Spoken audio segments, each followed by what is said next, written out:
All right, this is a little piston thing that popped off.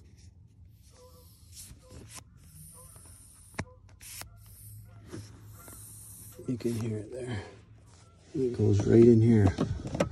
Okay, goes on that little clip there. Get it in there.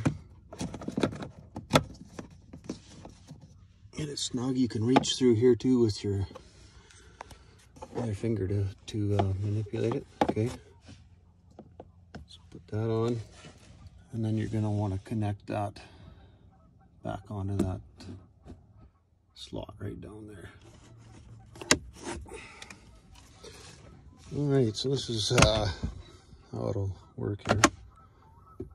It's a little air thing.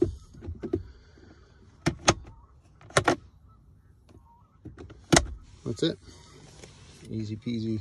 Save yourself $100.